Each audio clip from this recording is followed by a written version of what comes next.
ओम शांति, ओम शांति, ओम शांति। हम सभी अपने आत्मिक स्वरूप में स्थित होकर बहुत ही ध्यान से और बहुत ही एकाग्रता से अपने परम पिता परमात्मा की मुरली को सुनेंगे और स्वयं में धारण करेंगे। बहुत ही ध्यान से और बहुत ही अटेंशन से हम अपने आत्मिक स्वरूप में बाबा की मुरली को सुन रहे हैं। ओम शांति। आज 27 जून 2024 की बाबा की साकार वाणी है। बाबा कहते हैं, मीठे बच्चे, तुम्हें शरीर से अलग होकर बाप के पास जाना है।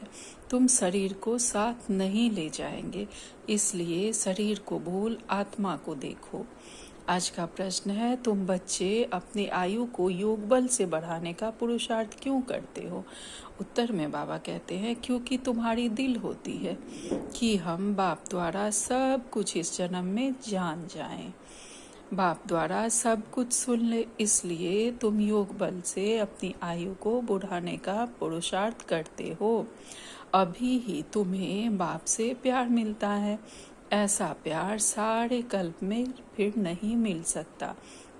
बाकी जो शरीर छोड़कर चले गए उनके लिए कहेंगे ड्रामा। उनका इतना ही पाठ था। बाबा कहते हैं, हम बच्चे अपनी आयु को योग बल से बढ़ाने का पुरुषार्थ क्यों करते हैं? क्यों हम अपनी आयु को बढ़ाना चाहते हैं बाबा से योग लगाकर? तो जवाब में बाबा कहते हैं कि हमारा भी मन होता है कि हम बाबा से सब कुछ इसी जन्म में जान जाए कि हम कैसे अपनी आयु को बढ़ा सकते हैं, कैसे हम पवित्र बन सकते हैं, कैसे हम बाबा की शक्तियों को, गुणों को स्वयं में धारण कर सकते हैं, जिनकी हमें विस्मृति हो गई थी, जो हमारे अंदर हैं। आत्मा के वो सारे गुण शक्तियाँ हमारे अंदर है, लेकिन हम सबको भूल कर बैठे हुए थे। वो बाबा ही आकर हमें सब जागृति करवा रहे हैं, सारे गुणों की और सारे शक्तियों की। तो हम चाहते हैं कि बाबा से इसी जन्म में सब कुछ जान जाए। बाबा कहते हैं, बाबा द्वारा सब कुछ सुन ले, क्योंकि हम योग बल से ही अपनी आयु को बढ़ाने का पुरुषार्थ कर रहे हैं। बाबा से जितना जितना हम योग लगाते हैं, हमारी आयु बढ़ती जाती है। अभी ही हमें बाबा का प्यार मिलता है, इसी संगम युग पे हमें बाबा का प्यार मिलेगा, फिर सारे कल्प में कभी नहीं मिलेगा। तो जो शरीर छोड़कर चले गए उनके लिए तो बाबा कह रहे हैं वो ड्रामा था, ड्रामा में उनका इतना ही पार्ट नोंद था। लेकिन जो अभी हैं तो वो अब योग बल लगा के अपने शरीर को, जैसे जैसे हम पवित्र बनते जाते हैं, हमारा खान पान पवित्र होता जाता है, बाबा से योग लगाते हैं, अपने कर्मेंद्रियों को जीतते हैं, अपने शरीर को बाबा की शक्तियों से चलाना शुरू करते हैं, तो स्वतः हमारी आयु बाबा के योग बल से बढ़ती ही जाती है।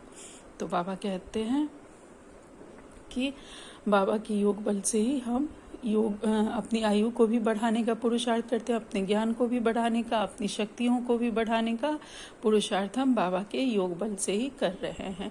ओम शांति। बच्चे जन्म जन्मांतर और सत्संगों में गए हैं और यहाँ भी आए हैं। वास्तव में इसको भी सत्संग ही कहा जाता है। सत्य का संग तारे।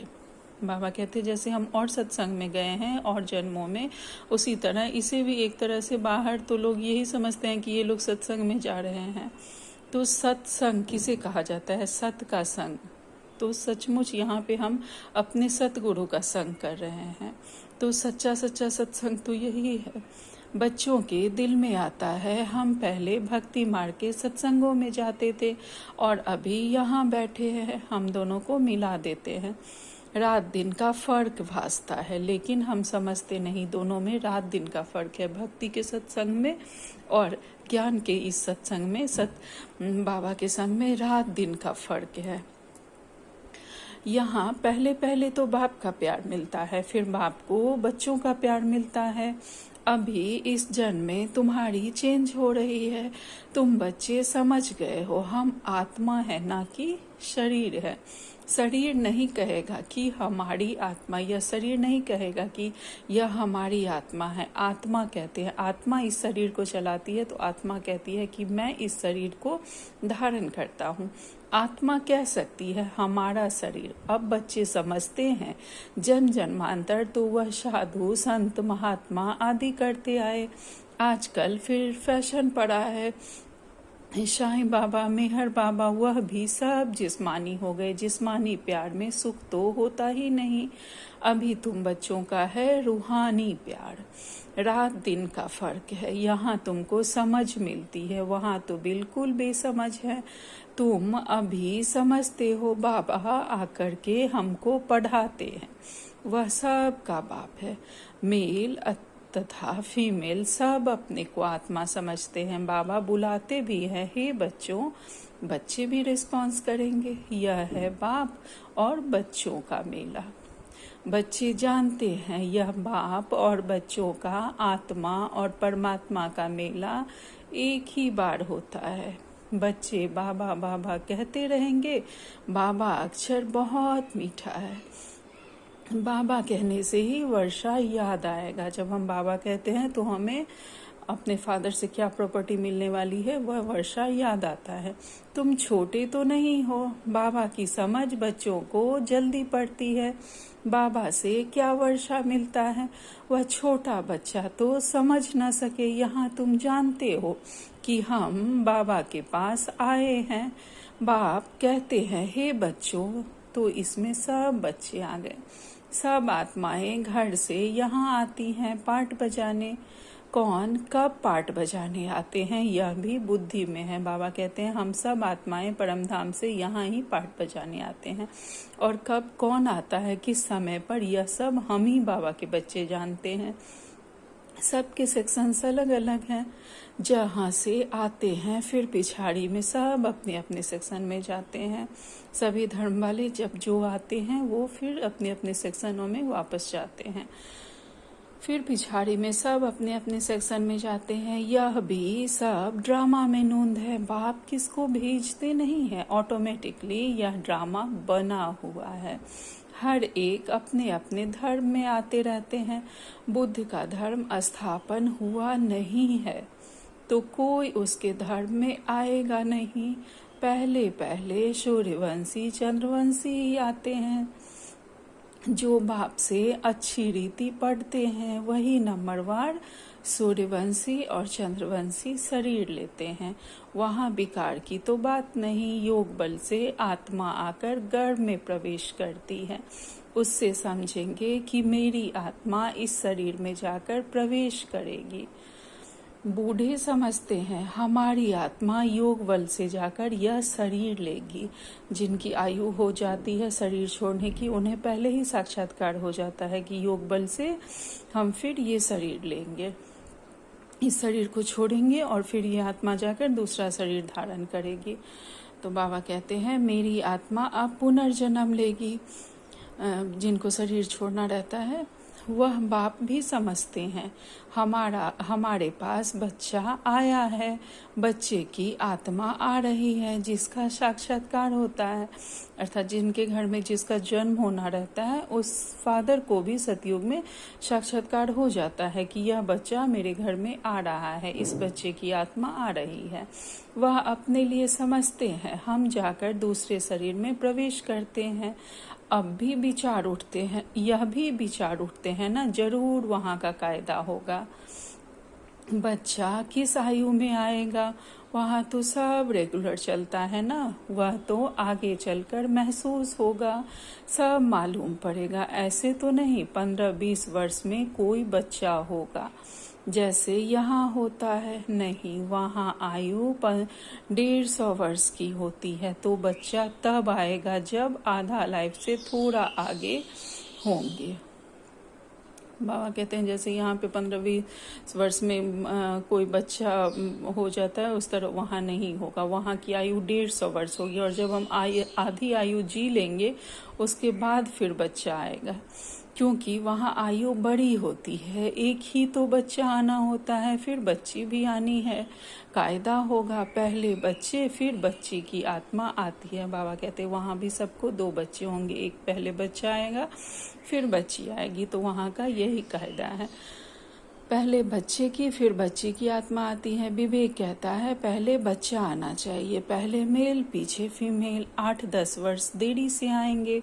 आगे चलकर तुम बच्चों को सब साक्षात्कार होना है। कैसे वहाँ की रस्म रिवाज है, यह सब बातें नई दुनिया में बैठ यह सब नई दुनिया की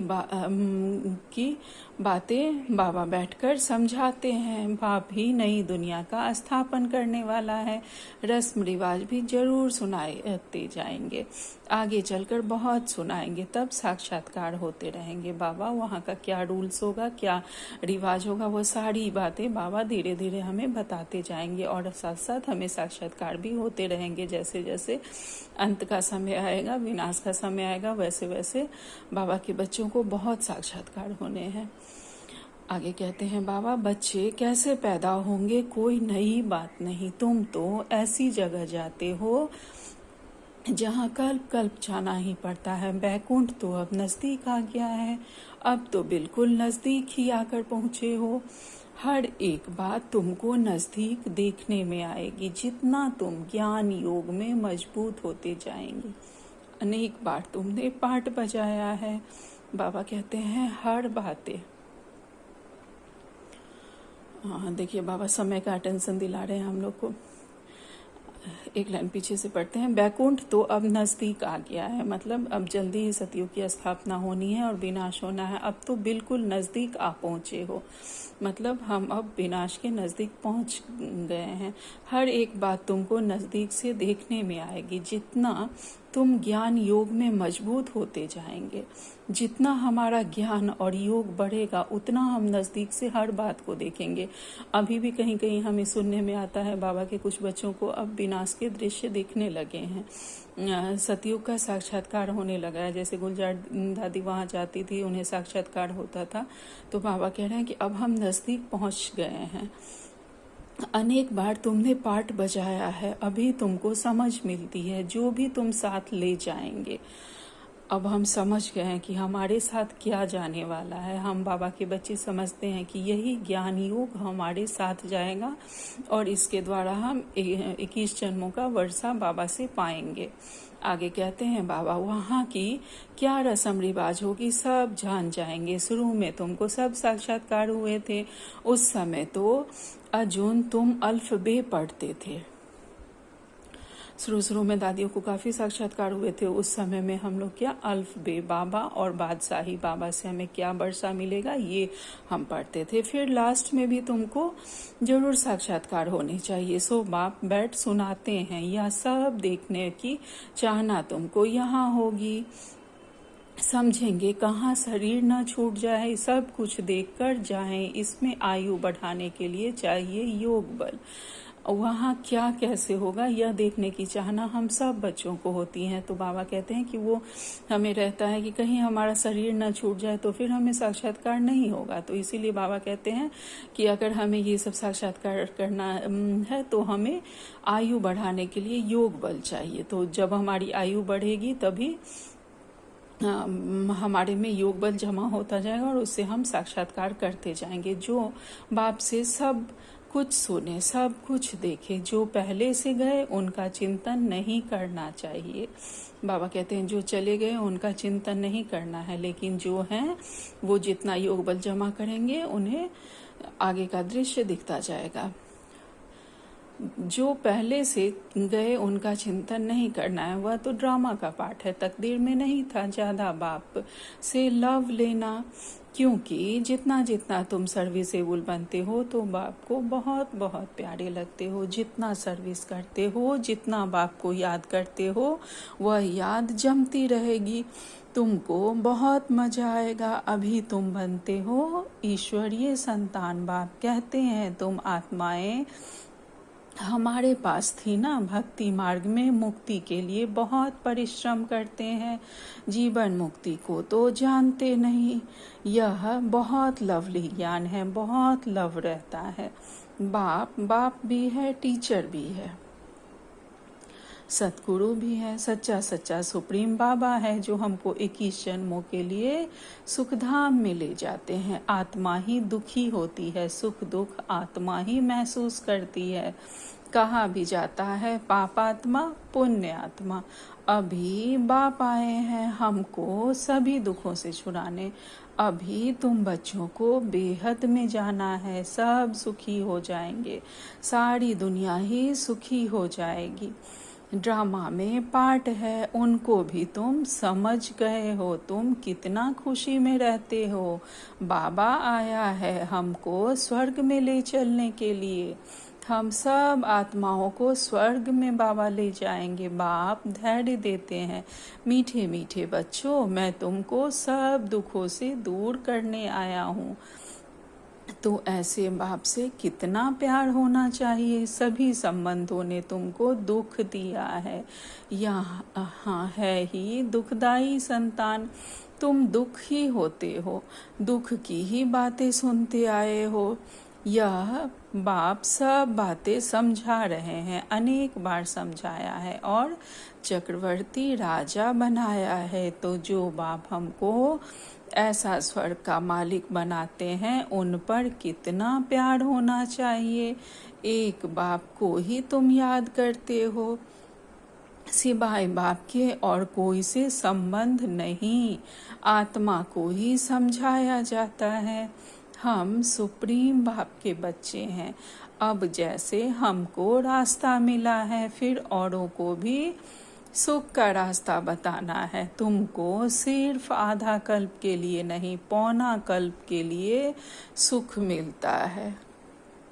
हम 1/4 ही दुख पाते हैं, तो पूरे कल्प हम सुख पाते हैं। तुम पर भी कई कुर्बान जाते हैं, क्योंकि तुम बाप का संदेश बताकर सब दुख दूर कर देते हो।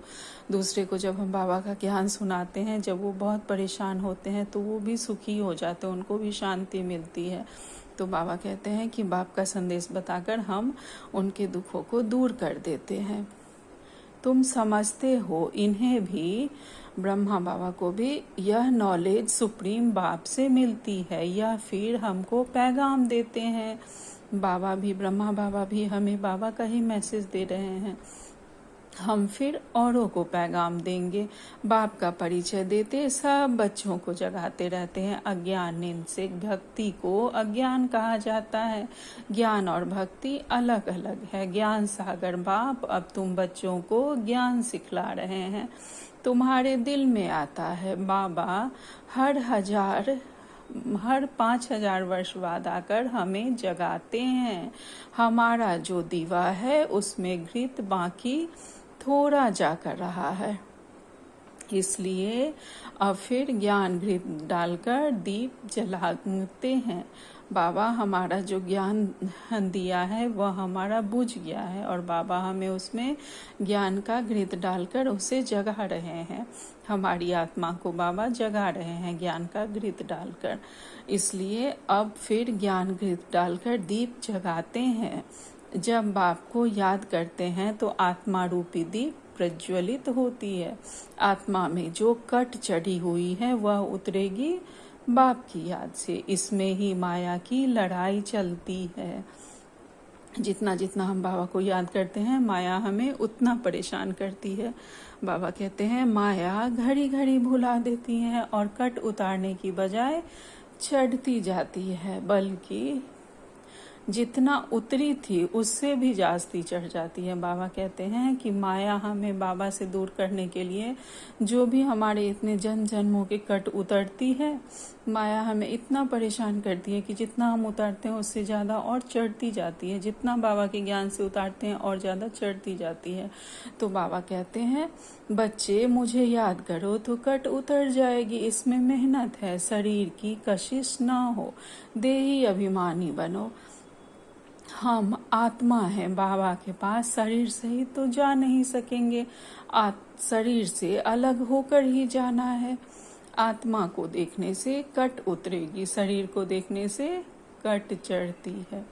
आत्मा रूप में हम जैसे एक दूसरे को देखेंगे, स्वयं को देखेंगे, देही अभिमानी स्थिति में रहेंगे तो हमारी कट उतरेगी। और अगर हम शरीर को देखेंगे तो कट चढ़ती जाएगी, कभी चढ़ती कभी उतरती, यह चलता रहता है। कभी नीचे कभी ऊपर, बड़ा नाजुक रास्ता है। यह होते होते पिछाड़ी में कर्मातीत अवस्था को पाते हैं। मुख्य हर बात में आंखें ही धोखा देती है, इसलिए शरीर को ना देखो। हमारी बुद्धि शांति धाम सुख धाम में लटकी हुई है। और दैवी गुण धारण करने हैं। भोजन भी शुद्ध खाना है, देवताओं का पवित्र भोजन है। वैष्णव अक्षर विष्णु से निकला है। देवता कभी गंदी चीज थोड़ी ही खाते होंगे। विष्णु का मंदिर है जिसको नर नारायण भी कहते हैं। अब लक्ष्मी नारायण तो शाकाहारी ठहरे, उनको 4 भुजा होनी नहीं चाहिए, परंतु भक्ति मार्ग में उनके भी 4 भुजा कर दी है। इसको कहा जाता है बेहद का ज्ञान। समझते नहीं कि 4 भुजा वाला कोई मनुष्य तो हो नहीं सकता। सतयुग में 2 भुजा वाले होते हैं। ब्रह्मा को भी 2 भुजाएं हैं। ब्रह्मा की बेटी सरस्वती, उनको फिर मिलाकर 4 भुजा दी है। अब सरस्वती कोई ब्रह्मा की स्त्री नहीं है, वह तो प्रजापिता ब्रह्मा की बेटी है। जितने बच्चे अडॉप्ट होते जाते हैं उतनी इनकी भुजाएं बढ़ती जाती है। ब्रह्मा की ही 108 भुजाएं कहते हैं, विष्णु व शंकर की नहीं कहेंगे। ब्रह्मा की भुजाएं बहुत है। भक्ति मार्ग में तो कुछ भी समझ नहीं है। बाबा कहते हैं ब्रह्मा की भुजाएं 108 भुजाएं कहते हैं, तो वो क्या है? वो अभी का ही ज्ञान का सिंबॉलिक है। बाबा के जितने बच्चे बनते जाते हैं उनकी भुजाएं उनमें ऐड होती जाती है। ऐसा किसी का नहीं हो सकता कि किसी की भी 4 भुजाएं होंगी। वह तो विष्णु और लक्ष्मी की मिला के 4 भुजाएं दिखाते हैं। फिर ब्रह्मा की और सरस्वती की, सरस्वती उनकी बेटी है, उनकी भुजाएं मिलाकर 4 भुजाएं कहते दिखाया जाता है। और जैसे जैसे ब्रह्मा बाबा के हम बच्चे बनते जाते हैं, अडॉप्ट करते जाते हैं, वैसे भुजाएं बढ़ती जाती है। 108 भुजाएं होती हैं। तो आगे बाबा कहते हैं भक्ति मार्ग में तो कुछ भी समझ नहीं है, ये सिंबॉलिक है या कुछ भी समझ नहीं है, ये ज्ञान की बातें हैं या भक्ति में कुछ नहीं समझते हैं। उन लोगों ने शास्त्र की बातें कह दी है, उसे एक कहानी का रूप दे दिया है। आगे बाबा कहते हैं बाप आकर बच्चों को समझाते हैं। तुम कहते हो बाबा ने आकर हमको समझदार बनाया है। मनुष्य कहते हैं हम शिव के भक्त हैं। अच्छा, तुम शिव को क्या समझते हो? अभी तुम समझते हो शिव बाबा सब आत्माओं का बाप है, इसलिए उनकी पूजा करते हैं। मुख्य बात बाप कहते हैं माँ में कम याद करो, तुमने बुलाया भी है हे पतित पावन, आकर हमको पावन बनाओ।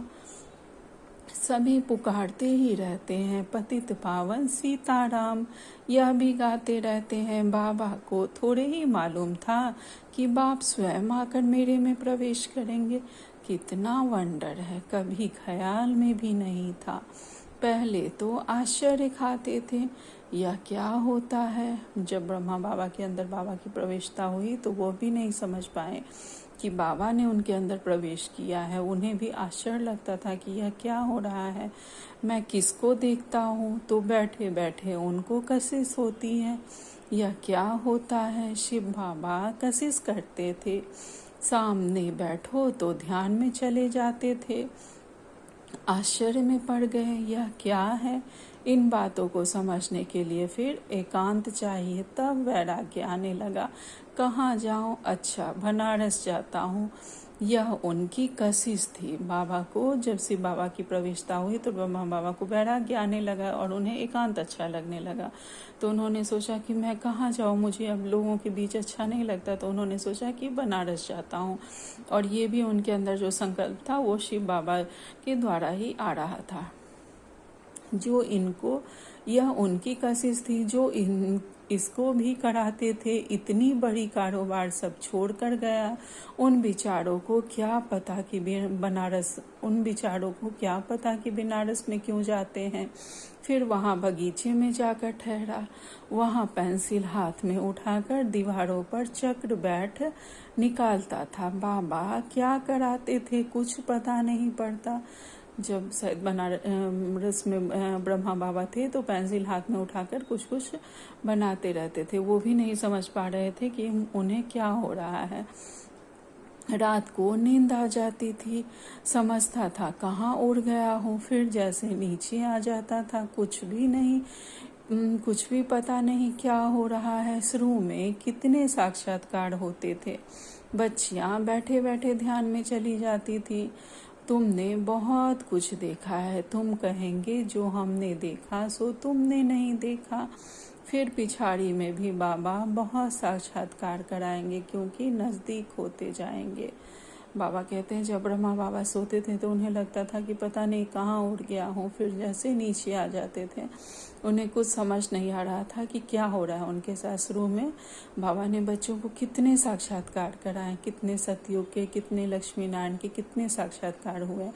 जो बाबा के बच्चे बैठते थे और बैठे बैठे ध्यान में चले जाते थे, और 2-2 3-3 दिन दादियाँ लोग ध्यान में ही रहती थी।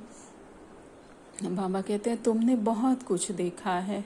जो शुरू में थी दादियाँ लोग, जिस समय ये मुरली चल रही थी उस समय का बाबा कह रहे हैं तुम कहेंगे जो हमने देखा सो तुमने नहीं देखा। जो बाबा के एक बच्चे ने देखा वो दूसरे ने नहीं देखा। उन्हें बड़ा वंडर लगता था कि यह क्या बोल रहे हैं, क्या कह रहे हैं, ये समझ नहीं आता था।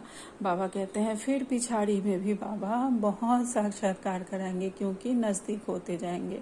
तो जैसे जैसे समय नज़दीक आएगा वैसे वैसे बाबा हम लोगों को बहुत साक्षात्कार कराएंगे। अच्छा, मीठे मीठे से खिलते बच्चों प्रति माता पिता बाप दादा का याद प्यार और गुड मॉर्निंग। रूहानी बाप की रूहानी बच्चों को नमस्ते। हम सब रूहानी बच्चों की रूहानी माता पिता बाप दादा को याद प्यार, गुड मॉर्निंग और नमस्ते नमस्ते नमस्ते। शुक्रिया मेरे मीठे प्यारे बाबा, आपका लाख लाख शुक्रिया। आज बाबा ने धारणा के लिए मुख्य सार में कही है, बाप का संदेश सुनाकर सबके दुख दूर करने हैं, सबको सुख का रास्ता बताना है, हदों से निकल बेहद में जाना है। दूसरी पॉइंट में बाबा कहते हैं अंत में सब साक्षात्कार करने के लिए तथा बाप के प्यार की पालना लेने के लिए ज्ञान योग में मजबूत बनना है। अंत में हमें अगर साक्षात्कार करना है तो बाबा की प्यार की पालना लेने के लिए हमें ज्ञान योग में बहुत मजबूत बनना है। दूसरों का चिंतन ना कर योग बल से अपनी आयु बढ़ानी है। आज का वरदान है अलवेलेपन व अटेंशन का अभिमान छोड़ बाप की मदद के पात्र बनने वाले सहज पुरुषार्थी भव। अलवेलेपन व अटेंशन के अभिमान को छोड़ बाबा की मदद लेने वाले हम बाबा के सहज पुरुषार्थी बच्चे हैं। कई बच्चे हिम्मत रखने के बजाय अलवेलेपन के कारण अभिमान में आ जाते हैं कि हम तो सदा पात्र हैं ही बाबा के। हम कई बच्चे कभी कभी ओवर कॉन्फिडेंट हो जाते हैं कि हमें तो बाबा के का प्यार मिल ही रहा है, बाबा के प्यार के हम सदा पात्र हैं। तो ऐसे में हमारे में अलबेलापन आ जाता है, हम हिम्मत नहीं रख पाते हैं, बल्कि अलबेलापन आ जाता है और अभिमान आ जाता है। बाप हमें मदद नहीं करेंगे तो किसको करेंगे? इस अभिमान के कारण हिम्मत की विधि को भूल जाते हैं। अर्थात हम समझते हैं कि बाबा के हम बच्चे हैं, हमने खुद को बाबा को सौंप दिया तो बाबा तो मदद के लिए बंधा ही हुआ है। लेकिन हमें ये अटेंशन रखना है कि जब हम खुद की मदद नहीं करेंगे तो बाबा कैसे मदद करेंगे। बाबा ने सदा कहा है कि हिम्मत का एक कदम हमारा होगा तो 1000 भुजाओं से बाबा हमारे पीछे खड़े हैं। तो बाबा कहते हैं बाबा हमें मदद नहीं करेंगे तो किसको करेंगे? इस अभिमान के कारण हिम्मत की विधि को भूल जाते हैं, उस हिम्मत के एक कदम को भूल जाते हैं और अलवेलापन में आ जाते हैं। कईयों में फिर स्वयं पर अटेंशन देने का अभिमान रहता है जो मदद से वंचित कर देता है। बाबा के कई बच्चों में खुद पर अटेंशन देने का अभिमान रहता है जो हमें बाबा की मदद से वंचित कर देता है। समझते हैं हमने तो बहुत योग लगा लिया, ज्ञानी योगी तू आत्मा बन गए, सेवा की राजधानी बन गई। इस प्रकार के अभिमान को छोड़ हिम्मत के आधार पर मदद के पात्र बनो तो सहज पुरुषार्थी बन जाएंगे। बाबा ने आज बहुत इम्पोर्टेंट बात कही है। हम सबको अपनी चेकिंग करनी है, कहीं हम ओवर कॉन्फिडेंट तो नहीं हो रहे हैं। हम अगर समझते हैं कि हमने बाबा से बहुत योग लगा लिया, बहुत मुरली पढ़ ली, बहुत ज्ञान की क्लासेस सुन ली, पुस्तकें पढ़ ली, तो बाबा कहते हैं कि अगर हम समझते हैं कि हमने बहुत योग लगा लिया, ज्ञानी योगी तो आत्मा बन गए, सेवा की राजधानी बन गई, इस प्रकार के अभिमान को हमें छोड़ना है। और हमें हिम्मत का कदम बढ़ाते जाना है और बाबा के मदद का अधिकारी बनते जाना है, तभी हम सहज पुरुषार्थी बनते जाएंगे। आज बाबा ने स्लोगन में कहा है, जो वेस्ट और निगेटिव संकल्प चलते हैं उन्हें परिवर्तन कर विश्व कल्याण के कार्य में लगाओ। हमारे अंदर जो भी निगेटिव और व्यर्थ संकल्प चल रहे हैं, बाबा कहते हैं उन्हें शुभ और श्रेष्ठ संकल्प में परिवर्तित करके हमें विश्व के कल्याण के कार्य में लगाना है। हमारे अंदर क्या निगेटिव और व्यर्थ चल रहा है वह हमें बहुत ध्यान से देखना है। बाबा ने हमें अटेंशन दिलाया है, तो हमें बहुत ध्यान से अपने अंदर के निगेटिव और व्यर्थ को चेक करना है और उसे चेंज करके उसे अपने शुभ और श्रेष्ठ संकल्प में लगाना है और आगे बढ़ते जाना है। आज का अव्यक्ति सारे हैं।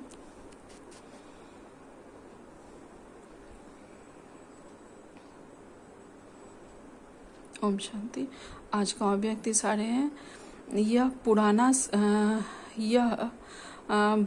पुराना शरीर है, लेकिन बलिहारी इस अंतिम शरीर की है। 27 तारीख। सदा दिल में बाप ही समाया हुआ है, इसलिए अच्छे तीव्र पुरुषार्थ में चल रहे हो। कर्म योगी आत्मा हो ना, कर्म और योग कंबाइंड है। सदा बैलेंस रख, बाप की ब्लेसिंग को लेने वाले, सदा ब्लिसफुल जीवन में रहने वाले ऐसी श्रेष्ठ आत्मा हो। बाप सदा हर बच्चे के प्रति यही शुभ आस रखते हैं कि विजय माला के हम मन के बने। इसके लिए कंबाइंड स्वरूप से हमें सबकी सेवा करनी है। अच्छा, ओम शांति, ओम शांति, ओम शांति। शुक्रिया बाबा।